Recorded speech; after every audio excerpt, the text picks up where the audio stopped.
Welcome to the world of Level Up Weekly, a bounteous, open podcast filled with amazing loot, legitimately challenging enemies, but not too difficult to defeat, and of course, the EXP. Join our fellow big headphone adventurers Dylan the Dude and Spurnaday as they journey on a quest to find the EXP from gaming news and discussion.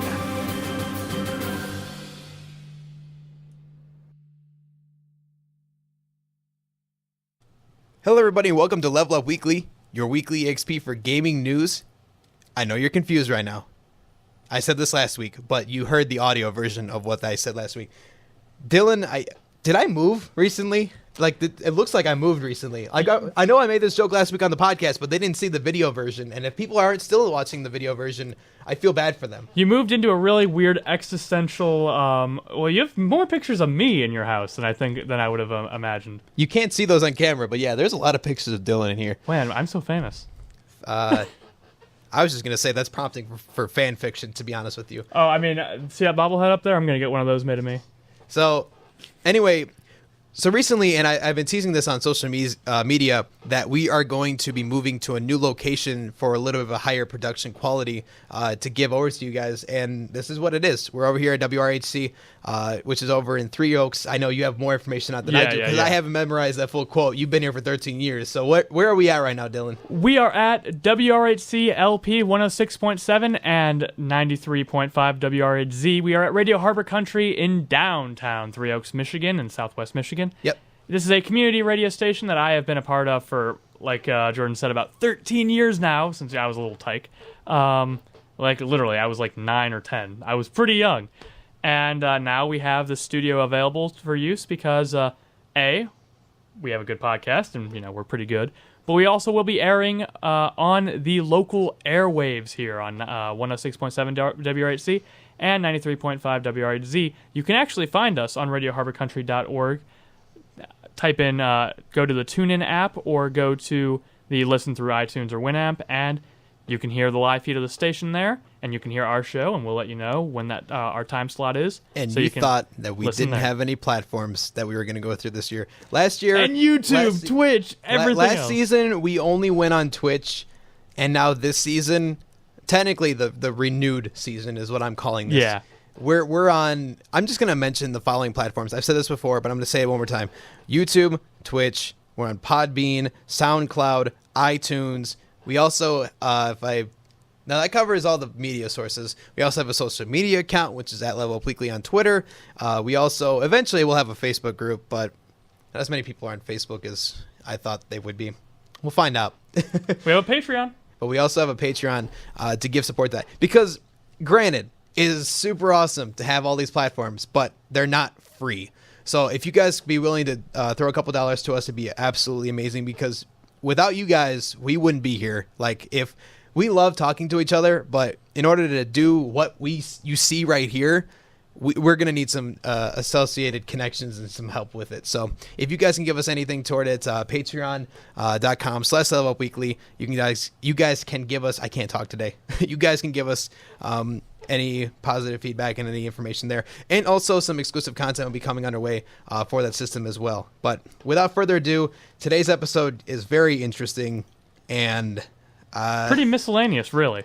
It's today's our grab bag episode, and we'll do this every once in a while, where there's going to be an episode where we just kind of casually converse about things either we're doing right now or just anything that we found in general, and literally just consider it a grab bag. I mean, just to give you a taste of what happened, I mean, we talked about a daddy dating dream simulator. We talked about a new modded gaming console that's coming out recently, Pokemon Go's update, why we love Jason from Friday the 13th. And of course why I like Payday 2 and some other things along with that, of course. So with that in mind, guys, thank you guys so much for tuning in, and let's get on with the episode. Dylan, today is a grab bag episode. Do you know what a grab bag is? Well, I imagine it's a bag. You imagine it's a grab? I imagine it's a grab that you bag. And yeah, So it's going to be a mix mash of things, I take it. I feel like we're going to go all over the spectrum. So when there's not a lot of exciting news that goes on or anything that's super amazing that we want to talk about, we're going to do this every once in a while where it's just a grab back episode. Grab back. We're going to grab backs in this episode. I'm scared. Don't touch me. Don't touch me, Dylan. This episode is basically just going to be a mishmash of different things we found, some recent news that we found out, just to give you guys I guess you could call it a trailer of what we're going to be talking about today. The Game Grumps are making a video game, which is the weirdest thing I have heard in a long time, and I have seen people play Hoonie Pop. So I'm going to tell you this right now. I haven't played it myself, to clarify. I'm going to tell you this right now. I'm scared to see what this is going to turn into. What is the name of the game, if you may be so kind? The Daddy Dating Dream Simulator. Wow. And the description is amazing. The description is basically you're a dad, and you are trying to woo other dads and try to settle on dates with them. So basically, and I'm really scared to find out if this game turns into a Hoonie Pop type of thing. Because if it does that, I'm immediately going to be just walking out the door and just taking the first train to Nope Town. So it's this population me. So it's the spiritual successor to the Shower with Your Dad simulator? Oh gosh. This is the artistic, beautiful style of the Shower with Your Dad simulator. Except you're with another dad. So it's basically Shower with Another Dad simulator. So shoot, what do the Game Grumps all do? I mean, they do their Let's Play, they do their recording, they do their podcast. They do have a podcast, right? They kind of not really. I wouldn't say that they would have a podcast because they've done 2 episodes. So I wouldn't really give them as much credit with the podcast side. But then they have a music, or one of them has a music. Everyone career. pretty much has a channel that they run their own content on, and then they have their main source, which is the Game Grumps. It's like you have your main job, and then you have a part-time side job. That's how I consider their lives, honestly. Because when you look at what they do, I mean, Vernon Shaw, who was more recent to the Game Grumps crew, he's the one that is basically, if I understand this correctly, the development head right now for this game, and I guess everyone else just follows behind it. I wouldn't imagine that Aaron did the coding for it, but I can imagine him doing a lot of the art style and artistic work with it alongside with Ross. I guess we'll find out. I'm still at this point where I'm still trying to figure out why they decided to make a daddy dating dream simulator. But you know what? I mean, from the mind of based on the comedy that you've seen from the Game Grumps, I'm not just going to go out and be like, this shouldn't have happened. Well, I mean, from the mind that brought you the band named Ninja Sex Party, and albums and songs of various titles that I will not repeat here for clean sake. I'm pretty sure this is right up the alley of something they would normally do, so it doesn't really surprise me that much, but it does make me kind of wonder what the heck is going to actually come from this. Who knows? I'm at this stage where we've seen so many ludicrous games, so many different miscellaneous Flash titles come out that were fairly successful to add to it, that I just kind of go, I guess anything can really go down. Because this is underneath Game Grumps' influence themselves, I don't think that this is going to be a game that, obviously just blows out of the water. Sorry, I am not wording that correctly. It's not that it's not going to blow out of the water, it's that it's going to actually do pretty decent. Well, I guess I'll say it. I mean, if you think about it, are they partnering with another studio or a smaller studio for this game, or are they trying to code it all themselves? Because if you've heard of the recent release Friday the 13th, right? Yeah. Well, that was done via Kickstarter, and it had almost the entire crew, or a big portion of the crew that worked on the original movies. Okay. Involved with the game, which adds to the sound design, the level design, the character design, so many things that make it really true to the series. I'm wondering, but they did partner with a smaller development company to help make that a reality. So I'm wondering if the Game Grumps are trying to code everything themselves, or if they're hiring just a few on-off people to help them, or if they're just partnering with a game studio or a smaller game studio in and of itself, kind of like the Matt Parker and Trey Stone. I am right? Yeah. Did for Stick of Truth and the fractured butthole, which I have seen E3 footage of, and I am happy it still exists, because I pre-ordered that game a year and a half ago, and the date got moved, like pushed back from when I was supposed to get it. Yeah. So now I'm like sitting there like, when is my fractured butthole coming out? I just heard that sentence too, and I'm just kind of sitting there letting it soak into our audience. But seriously, that's a great sentence. I am so glad that it's not canceled, because I have you ever played the first game? Yeah. Great game. I kind of got a little drawn back by just so much of the obligatory fantasy that was in it. Yeah. But this next one is superheroes. Mm-hmm. So I think that's going to be pretty cool, and I can't wait to see it. Or to actually play it myself. Talking about this DILF game, which I saw someone wrote about on Nerdist, which I thought was really funny. But this game is with other friends that they coded this game along with. They don't really have like a specific game dev company that they went to, but it's like, here's the Game Grumps with a couple extra people. Like, that's how I would put it. Voiced by the Game Grumps and Friends. Oh no. Written by Vernon Shaw and Leighton Gray. Artwork and pinups have been done by Shannon Pei, Jan Weidel, Anna Pan, unless it's Anna Pan. I've seen it both ways. Tyson Hesse, Ellen Alsop, Evan Palmer, Ego Rodriguez, and many more. Original score was by Jesse Cale. I also love this. Dad-themed mini and micro games throughout each state path. So many dad puns. So many dad puns. Like, to the point where it made us all uncomfortable. This is in the description on Steam. That's how you promote a game. That is how you hype up your game, by putting no. It gets better. Dream Daddy, a dad dating simulator, is a game where you play as a dad and your goal is to meet and romance other hot dads. Are you ready? Hi, ready. I'm Dad. That's the official description of it. I can't make this stuff up. You know that the Game Grumps had some form of comedy when they decided to put it in there. I see it right there. I can't believe it, but I see it right there. The art style is actually very impressive, which makes me go, wait a minute. Why am I thinking this is a great a great episode? Great whatever. Great game. It's confusing me. That's where we're going with this. It looks like it's just pre-drawn backgrounds with some cel-shaded image like character designs over them, and I think that's really cool. I'm always a big fan of cel shading done right. Yep. So I'm really hoping that this game looks what am I supposed to say about this? I don't know if I'm gonna get I don't even know if we should be in the amount of time that we have on this daddy dating dream simulator. Like, I don't even know where else we should just stop on this, because I mean, when this game comes out, I'm sure we're gonna touch base on it again. Is it available for pre-order, and do we have a price? And let me check to see here. It's going to be available on July 13th. There is no official price tag on it yet. Oh, 13th. I really can't imagine it would be a ton. Like $10? $10. I'd guarantee you it's probably $10 to $15. If it's more, I'd be kind of surprised, but whatever.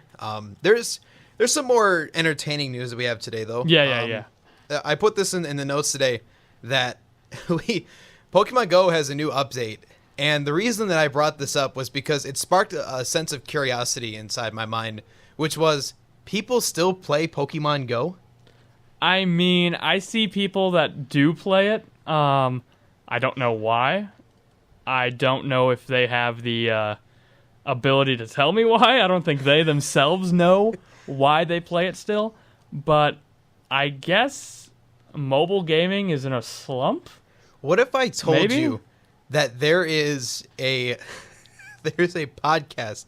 I'm not bashing these guys. Let me clarify that first. There's a podcast that is actually dedicated to talking purely about Pokemon Go, and still going today. And I think if I remember, I think it's over 100 episodes in now. Wow, that's impressive. I mean, it is. I mean, you have to think that's not a weekly podcast. That must be a 2 to 3 episodes a week podcast. If they've, every time there's an update, they always talk about it. And these guys, and it's cool. Like, I like the idea because, I mean, everyone's got their own unique style of content. And if they have followers toward what they do, then, I mean, all to it. But I just found that really crazy that these guys go out, and I think it is 2 times a week, 3 times a week. I'm not really sure. I don't follow them, but I know of them because I've listened to one of their podcasts just to get a constructive feedback and thought why there's a podcast about Pokemon Go. But what I found out was that basically they just go through every update, and they're going into this like, oh, hey, we're talking about this, new update came out. Whoa, cool. Blah, blah, blah. I caught this Pokemon. Next. So that's what I came up. But anyway, so this new update is allegedly the biggest update that Niantic has put out recently, which is basically gyms and raid battles. So gyms are, in my opinion, another Pokestop that you can spin the top of the thing and get an item from it again.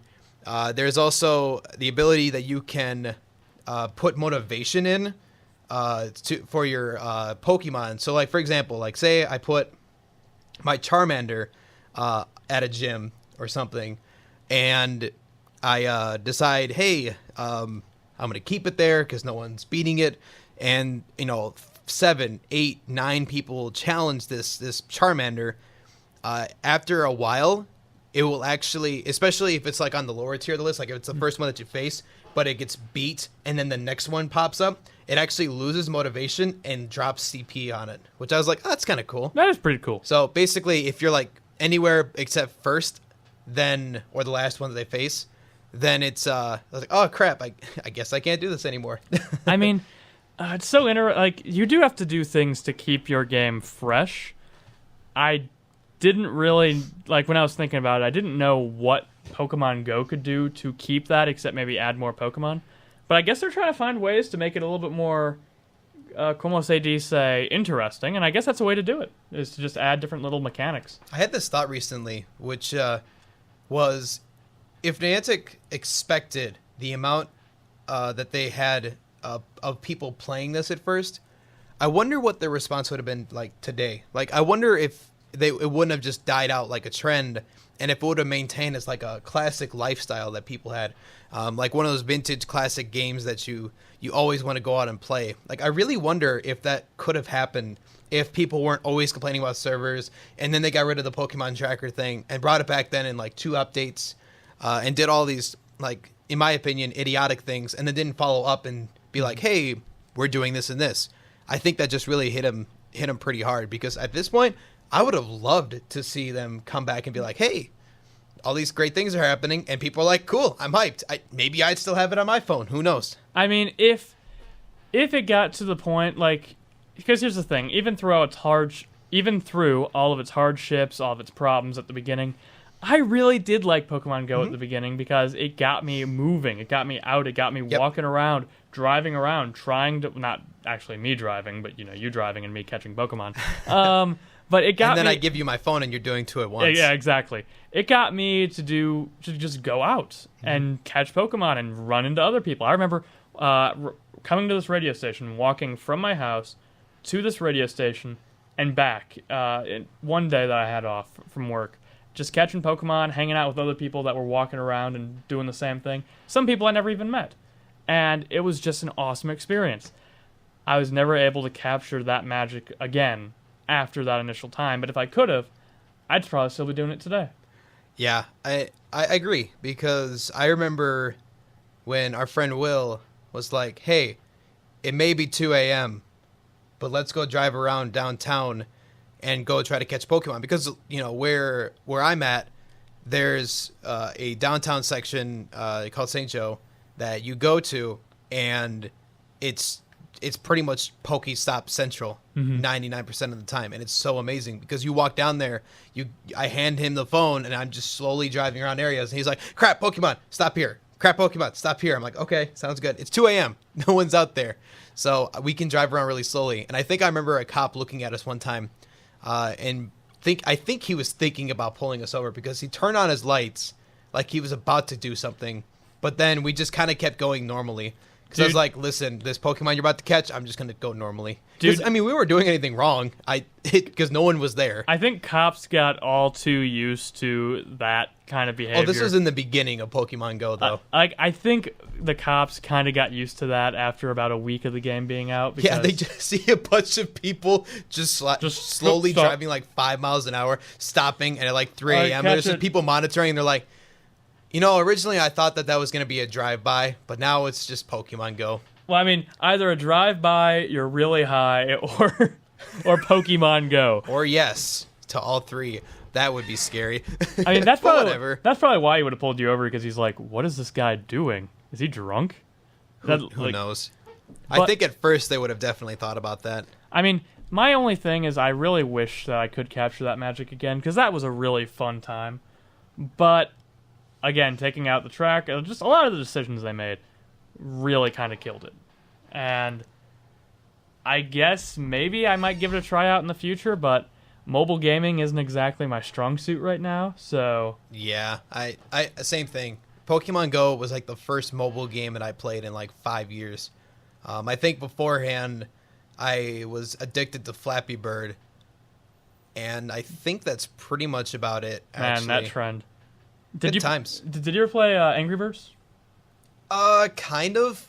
I played it more so on, I think it was my brother's tablet. Oh, okay. I think so. Yeah, my brother's tablet. And I mean, I played some knockoff games, versions of it, but it was fun, for random things that I'd pull from my brother or whomever. But, I mean, it really wasn't anything that, like, blew my mind or anything. Flappy Bird was just funny to me because I remember...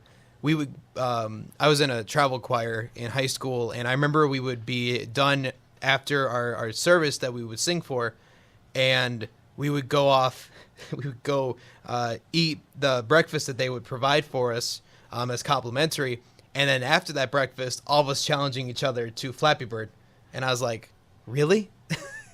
I remember I think I set 3 records in our group, but then someone would top it, and then we'd have to try to beat them again, and then our parents would be like, okay, time to go. Be like, oh, darn.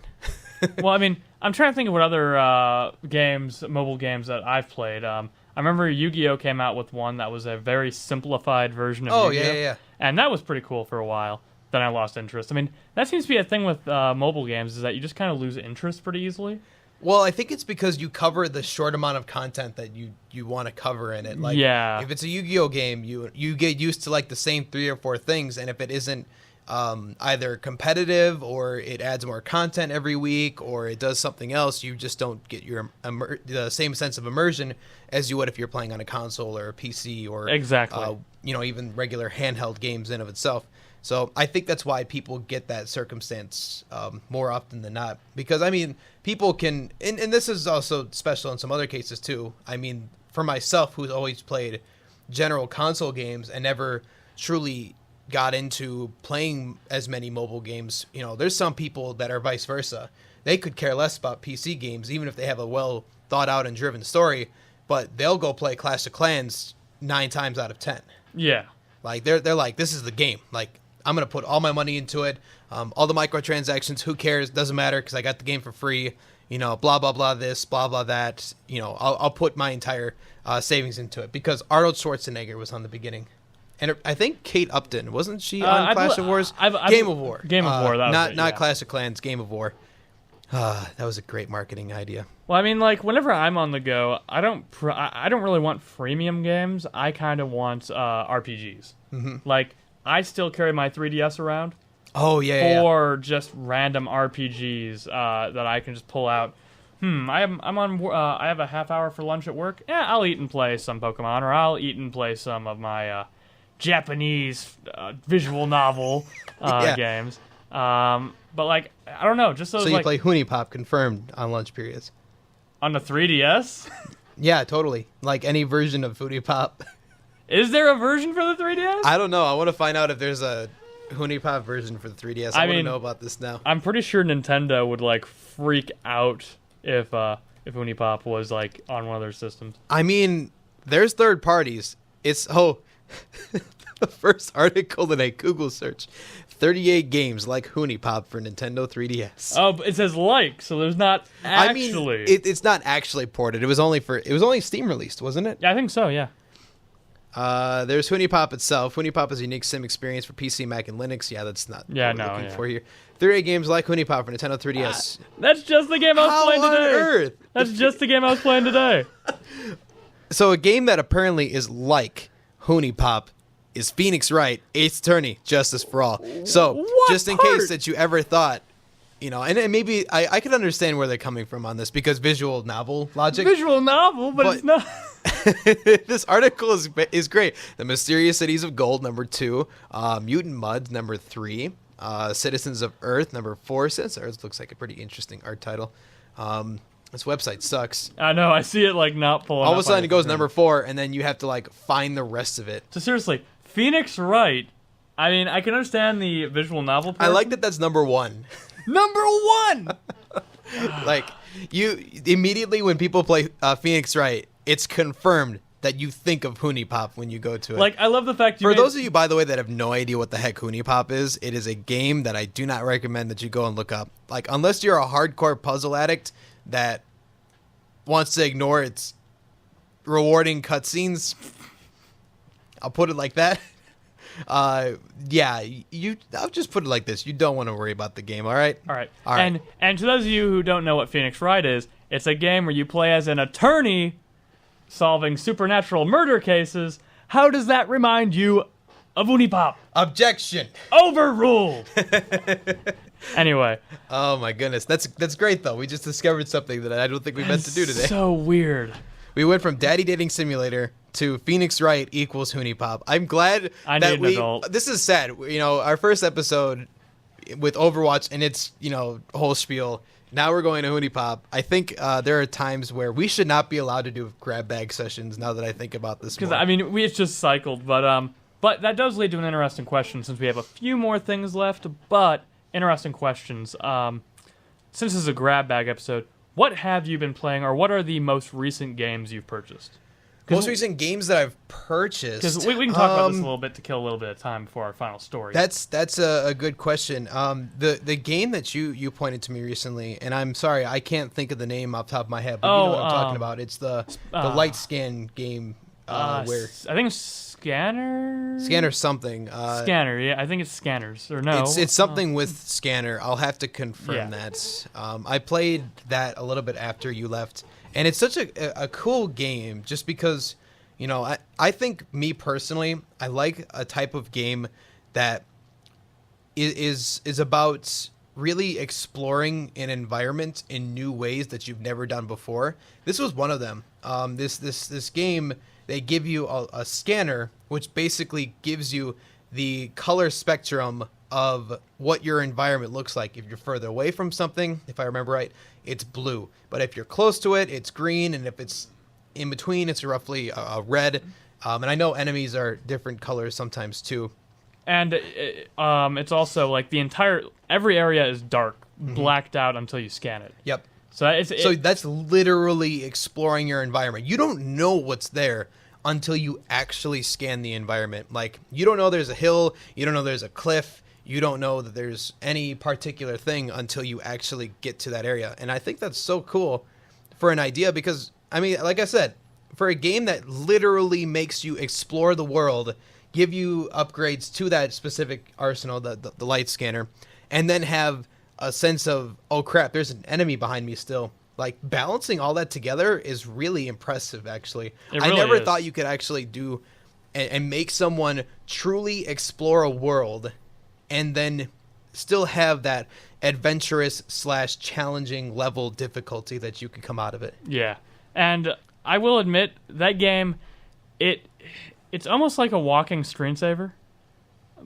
But I believe, like, once you get far enough into it, all of the little intricate upgrades you get to your scanner, the implementation of enemies, the overarching story, it becomes more than that. And I really want to play more of it myself. I haven't actually purchased it myself. I played it on a friend's. And I love it, but I'm not sure.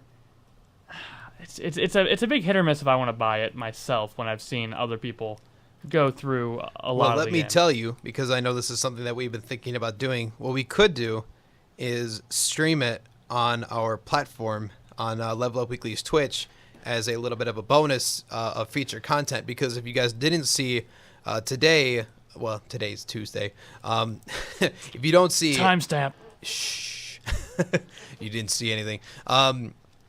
Well, Tuesday, today, whatever, You saw that Podbean has exclusive content going to it, which is we're going to be interviewing some people. The recent one that we just had was a group from Onslaught Esports, which we're talking to them about how their organization was developed, how it was first made, what it's like to be in an esports industry, and some other questions following it. So that's really cool to think about here for sure in the future, that we're going to pull some sweet things on the Twitch channel as well. And I'd be more than happy to play it. Like it's a really cool open world environment. So for sure, any of you guys watching right now, like that's where to be. So let me see if I can find the game real quickly here. Thinking about it, that would actually be really cool to do in here, because we could record it with that, how we are now. And, this is just a little bit of technical stuff for you guys. But the first time I ever played... No, this is in my house, by the way, if you didn't notice. The first time I ever played Five Nights at Freddy's was when I was in here. I hooked it into all these speakers around us in our radio station. Gave such a cool ambiance. I think it would be so cool to hook it up into the system and do it in here to add to, the scare factor for the scary moments of Scanner. Or, just an idea. But, by the way, at the end of the show, down in the comments Scanner section, Sombra. Scanner Sombra, that's what it was. I knew it was... I was going to say Scanner Darkly, but I know that's a movie with Keanu Reeves instead of an actual game. But you mean John Wick? No, that's another Keanu... What else is Keanu Reeves in? I don't remember. John Wick 2? He's also in John Wick 2. Oh, really? Really? I thought he played the dog that died in the first one. Spoilers, jeez. Jeez, sorry, yeah. The entire premise of John Wick, that happens in the first 10 minutes. I'm sorry for the spoiler. Some people don't watch the entire movie. Jeez, how dare you? Yeah, they only watch after 11 minutes. Exactly. Yeah, that's how it works. All right. But seriously, tell us what you think about our new atmosphere, our new ambiance. Now you can see us and hear us with the new microphones. Let us know down below. But yeah, divulging a little bit off track here. I always say divulging. I mean diverging. Diverging. Yes, it's diverging, not divulge. It's diverge. Diverge. Bulge yes. versus urge. This is how you know that I'm a really good English major. Divulge is when you say something like, "I'm divulging this information. I'm leaking this information." Yep, I'm not divulging anything. At least that I know of. Except for this news. Yeah. What news? Well, I'm leaking news. Oh, it's so snazzy. So other than that's like the main new game that I've played. Tom Clancy's The Division still is one of the games that I still play on a regular basis, obviously with you and with our buddies Austin, Gage, and everybody. But one thing that I find kind of interesting is ever since the new expansion came out, I feel like I've gotten a new sense of appreciation for the game. Oh, yeah. But then I also, in talking a little bit about what we saw last week with Anthem being released, a lot of people, I started reading some articles about this, that a lot of people are comparing this game to what The Division actually was and what it could have been. And I thought this was a really cool thought. So, obviously, we've learned in The Division that against enemies, you pretty much just peg them with a bunch of bullets. Like, it doesn't seem realistic by any means. You're in Manhattan, and you're like, here's my M4, let me just shoot 45 bullets into this guy, then he'll eventually die. Oh, don't even bring up how bad it is when you're under-leveled? When you're like, when you guys were helping me level up, and I'm like a level 16, and I am unloading 7,000 to 9,000 bullets into this guy's head, and he's not taking he's no-selling all of it. Yep. And he doesn't even flinch either. That's the sad part. And he doesn't even aggro me. He's like, what? Who's tickling me? It's like, huh? What? who cares? I don't. What are you doing to me? But yeah, other than that, also too, to add to it, Payday 2, I started playing because they put in that new, what is it? It's not an executive version. Ultimate Edition. That's the name of it. Where they have basically every DLC and every updates that they've ever put together into this game, so that basically people can buy the whole game for $40 instead of going like, here's $8 DLC, $7 DLC, $2 DLC, here's the soundtrack, here's blah blah blah, there's 35 other DLCs, whatever. They're like, screw it, this game's been out for forever, we're gonna stop supporting it next summer, so here's the Ultimate Edition that you can buy, here's all the crap that we've done.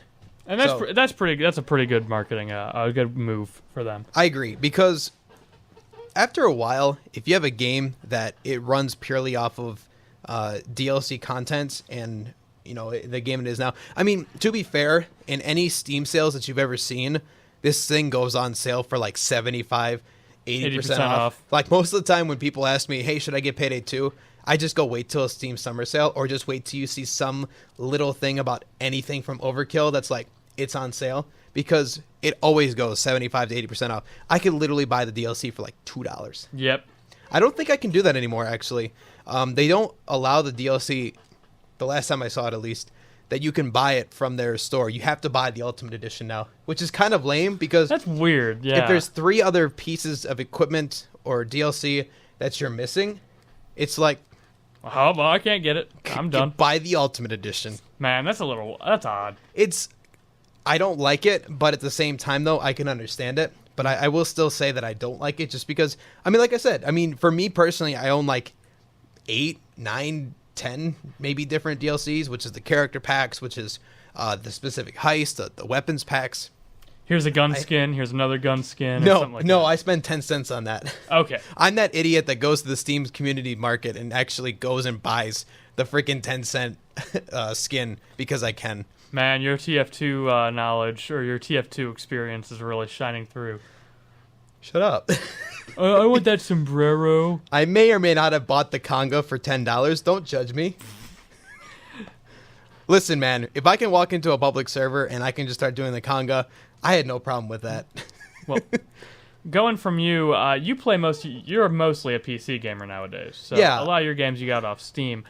I have been playing one new game off of every system I own, or every main big modern system I own.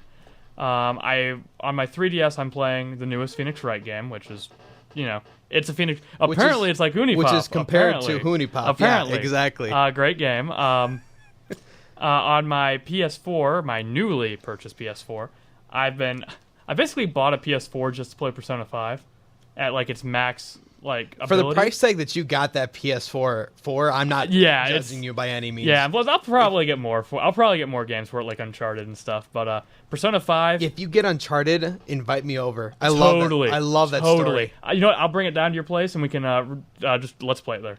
Dude, let's do it. Let's do it. But we have more content coming to you guys.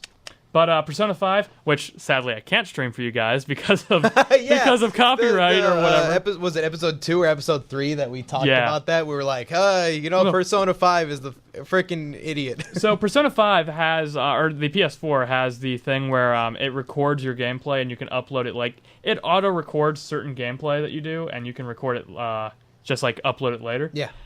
It actually tells me while I'm playing Persona 5, recording has stopped because developers, and it says... Does it actually say by, their rights? Well, it doesn't say them, but it says, recording has been disabled for this part, and it pops up in the corner, and I'm like, really? Wow. It's telling me the part, and I guess that's helpful in case someone is, planning on doing a Let's Play of it, but wanting to skip those parts that will get them in trouble. But, I mean, it's a great game.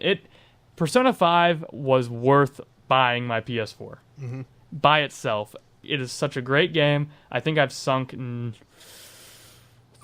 24, 28, 30 hours into it already, and I've only had it for like a week and a half or 2 weeks. Like it has thoroughly, and I have gotten thorough enjoyment from it.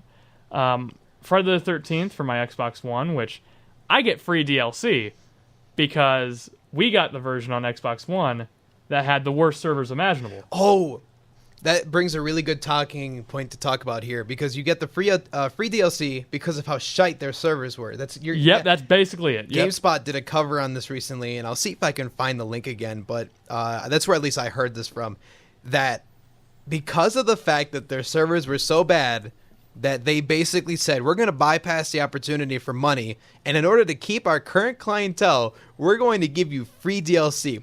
Does that or does that not tell you how sad that is, that you had to basically go, listen, guys, I'm sorry, we screwed up, we're just going to give you free DLC.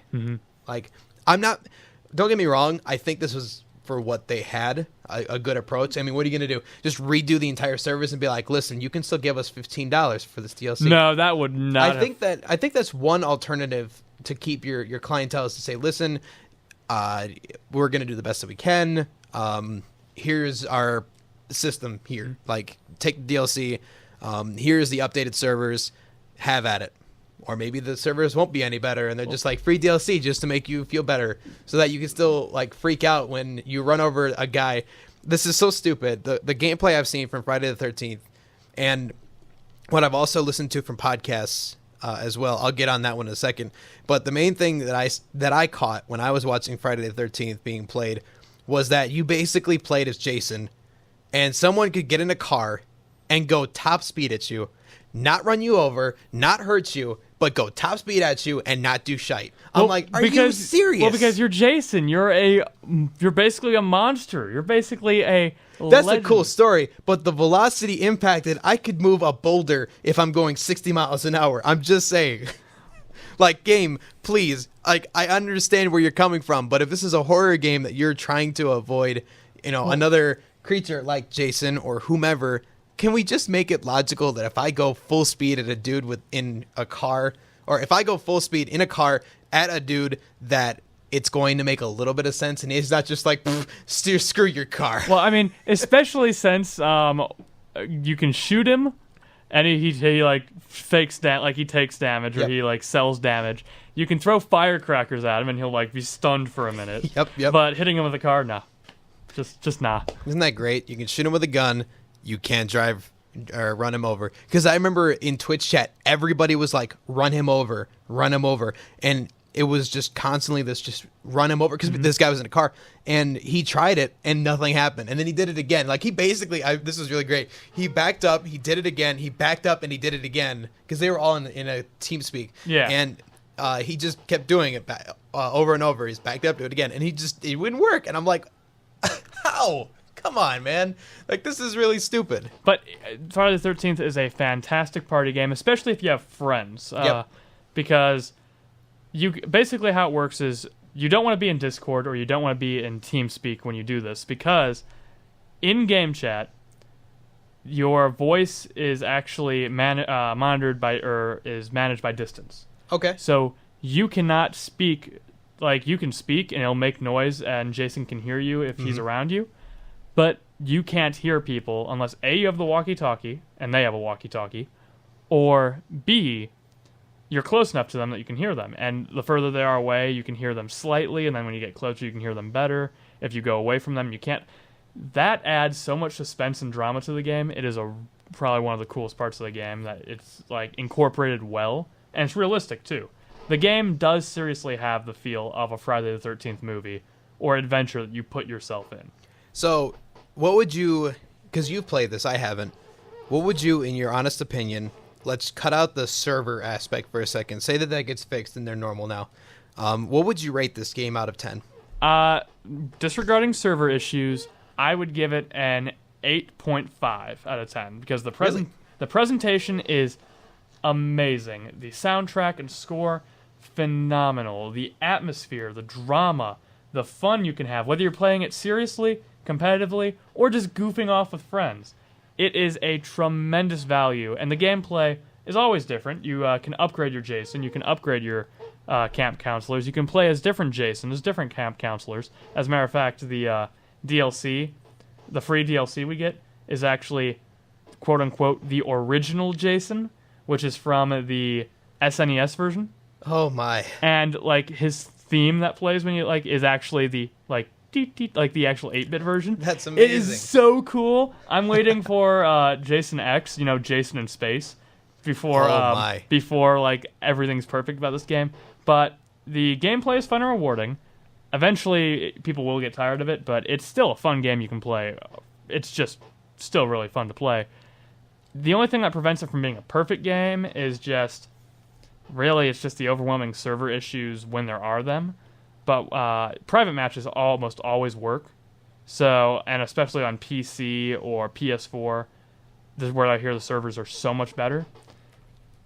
I would say it's definitely worth playing, and it's definitely worth buying if you have the spare cash. Available for $39.99. So, Dylan, if you want to buy this game for me on the computer, we'll play. I mean, I know you have it on the PS4, but I'm just saying, you could totally just hook a brother up and just be like, let's just play it on the PC version. I have it on the Xbox One. I have it on the bad console.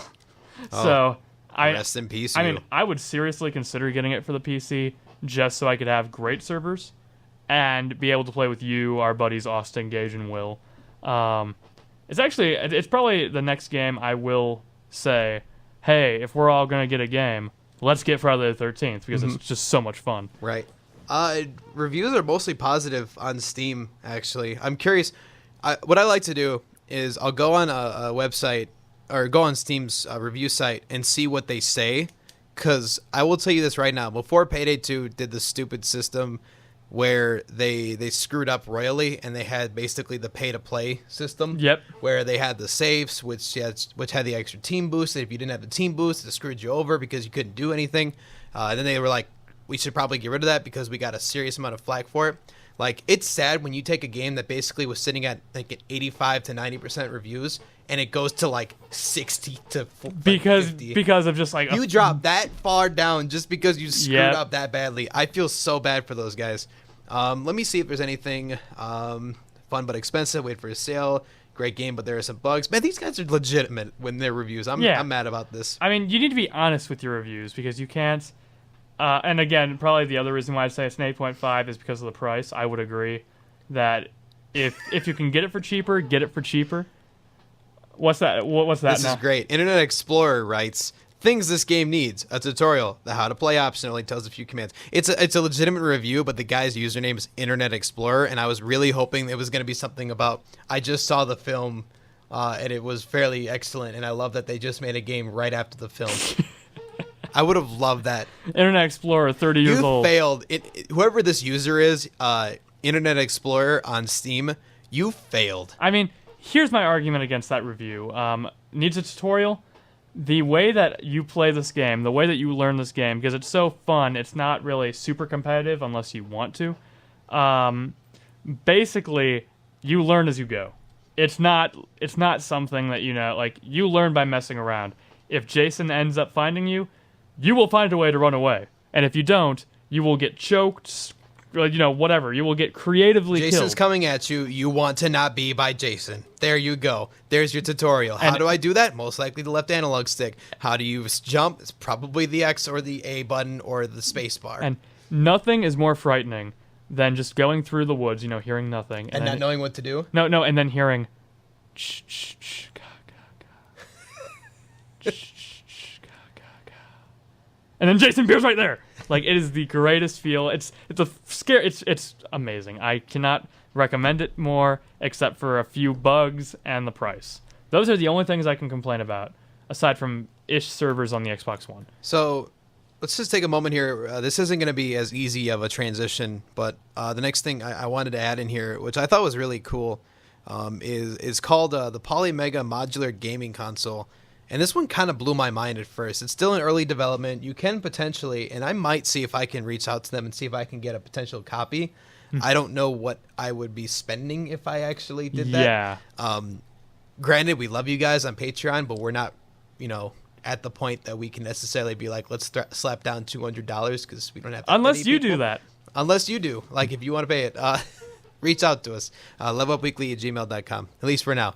Anyway, so this is actually kind of cool because it's a modular gaming console that you can change the front end to it based on the console that you want to use. So, like, if you wanted to use an Atari system, it has a literal plug-in for Atari controllers and the actual port that you plug in the game. For Coleco MSX, it has ColecoVision, Coleco Adam, and Television. It also has a mod for that. For NEC, which is the PC Engine, and TurboGrafx, and TurboGrafx, Super Graphics, it has one for that. It has one for the original Nintendo, which is the NES, the SNES, the N64, the Game Boys are all on it. That's amazing. Wow. Then it goes further. Like, this thing went top of the line. You can buy all these modular parts to it that go to a bunch of different systems. You can go into Sega, which is the Genesis and the original Sega CD, the Dreamcast, Game Gear, Mark III, Naomi. You can go in SNK, the Neo Geo, AES, MVS, CD, Pocket, Hyper 64. The Hyper 64, dude, like, that's so how weird. you know. That's so weird. You can cover, like, almost whatever you want to. That's so cool. Even Sony, PS1, PS2, PS3, PSP, Vita, all of those, like, they all cover it. Like, that's so cool that you have a modular system that all you have to do is basically change out the top part, and obviously have the controllers to support it too. Yeah. Change out the top component and replace it with whatever system that you want to use. I guarantee you this is really, really expensive because they also advertise on their website that it's a full 1080p experience off of the game too.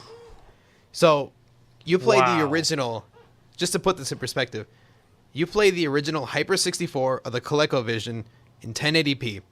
How many people do you think that are still alive that were during the time are going, what? What's a P? What's a P?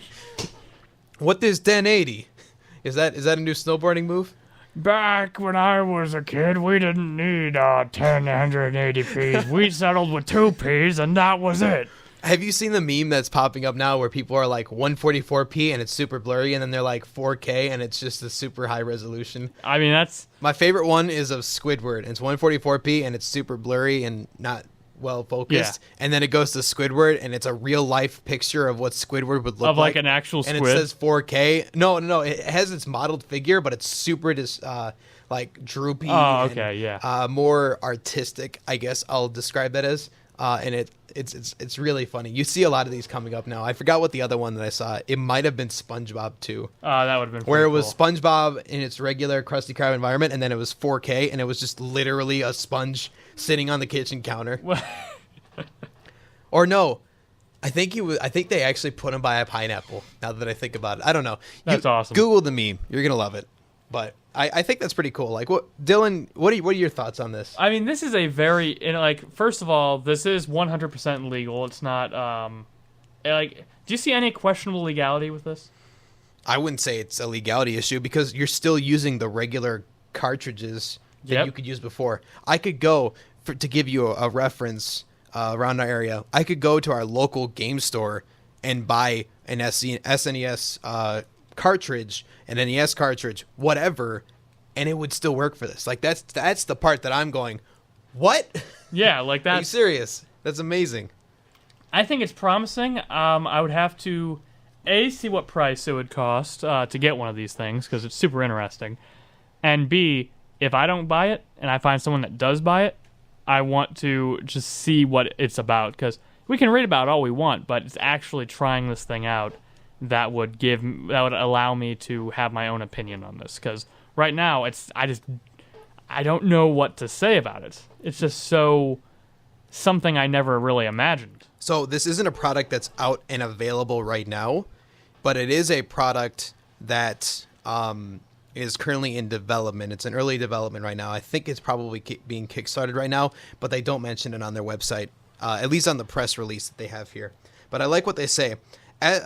If you're like us, you take your game seriously. You strive for perfection in competition against other players, in your collection, and in conquering the challenge of the titles that originally influenced your gaming passion, blah, blah, blah. As such, gaming enthusiasts are faced with a difficult choice when it comes to retro games. You either experience only a subset of popular re-release games made for current generation platforms like the Virtual Console, NES Classic, or you can use original game hardware and displays from decades ago to play in a specialized game room, or resort to illegitimate means of experiencing gaming history through the use of copied ROMs and emulators. So basically, you can either be illegal, it's through the NES Classic, which was ridiculously overpriced and under supplied, or you could just go to Virtual Console and find your old Nintendo OG classics. But, where does the rest of them come in? Yeah.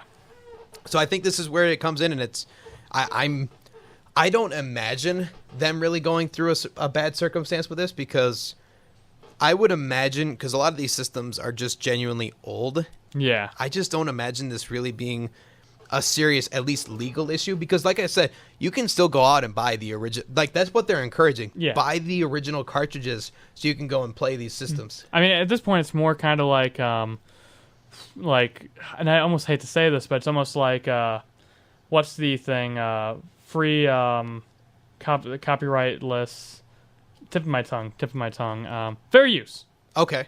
Because like these systems are so old that they've just fallen into fair use. Or not fair use, public domain. Public domain is what I was thinking. And you still go out and buy the original game, and so I think this is a great thing, honestly. I kind of want to see more about it. I guess if we're being theoretical, this is a system that just supports the cartridges, so I really wouldn't imagine it, because unless they patented the actual design of some of these things to a point that they can't just remake it in some other way, then I don't imagine this being an issue. But I think that'd be cool to see in the future. I'm wondering if there's anything that I could see recently, because by the way, this Polymega was announced only a couple days ago, so this is actually fairly new systems here. Let's see, the Neo Geo now supports the Neo Geo CD, which was actually just 8 days ago. The brand, let's see. Yeah, this is a newer company, and this is something that they're definitely trying to develop themselves too. So I'd be excited to see what comes out of it for sure. Yeah, it'll be so cool. We'll have to keep an eye on it in the future. We may be doing a follow-up story on it later when it actually comes out, or maybe you guys can hook us up one, and we'll totally show it off on stream and be like, holy crap, this thing is so beautiful. Speaking of which, final thoughts. We're kind of running into a lower time period here. We've got 50-ish minutes going through. Do you have anything else you want to talk about before we sign off? There was one thing that was kind of funny, and I'm going to prelude this into a topic that we're going to talk about next week, actually. So this is kind of like a foreshadowing thing. Next time on Level Up Weekly. It was really funny. There's a guy who went out to my Steam profile the other day, and thank you, Jonathan, you know who you are, for pointing this to me. Apparently, there's this guy who decided, hey, I think you suck at this game, and just wrote on my profile how I had 1,600 something hours into Rocket League, and I was only this rank, and how I must be so horrible at this game, and I'm an absolute joke. I don't think he realizes that half of those hours, or at least a third of them, are used because I was a shoutcaster for the game and watching the game go on. So cool. Also, you have to think there's probably at least a total cumulative of maybe like 2 to 3 or 4 hours of just the time when you've left it on. And just walked away. So, I mean, like, those stats are not absolute. You know how many times I've went to bed before I decided I'm going to play a couple games of Rocket League, and so I end up passing out and I leave my game on overnight. Like, that's the other thing too. Like, I always find that really funny. People are like, well, you have so many hours in this game. I'm like, yeah, but how many of them are legitimate hours at this point, you know? Oh, I mean, if we included the hours that I fell asleep, passed out, and let my PS4 run for the time I've played Persona 5, it would be over 100 hours now. Yeah. It would be over 100 hours already. That's sad. I know that The Division has a lot of those too, because The Division you, is a classic example of this, and you've seen this multiple times. He'll message me on Discord or Steam or whatever. Yo, for some Division? Yeah, he's like, dude, I saw you been playing this game for like 5 hours. It's like 3 a.m. or something like that, and he's like, hey, so you're still online? You want to play some games? And I was like, I wouldn't respond until the next day and be like, oh, I was asleep. And he's like, I thought so. You didn't respond back to me unless you were just like in some diehard mission. But I think that pretty much wraps up what we need to do here. Today's grab bag episode was kind of fun just to get a chance to just sit back, relax, and talk about a couple miscellaneous things that we found out about. We got to learn about a daddy dating dream simulator. We learned about the modular gaming console, our newest thoughts on Pokemon Go, why I love Payday 2 reviews so much, why you love having your PS4 as much as you do, and many more things alongside with that. So, and that, yes. and Friday the 13th as well. So with that, guys, thank you guys so much for tuning in today. It has been a blast, as always, to get to talk to you guys every week and learn about more content here from Level Up Weekly. So with that, Dylan, is there anything else you want to add alongside with it before we head out? Tune in next week. Next week, as I foreshadowed, for a potentially toxic new content that's going to come up next week. So thank you guys so much for watching today. This is Level Up Weekly, and we will be back next week for your Level Up session, I think is how I'm going to put that ending. We'll see you next week.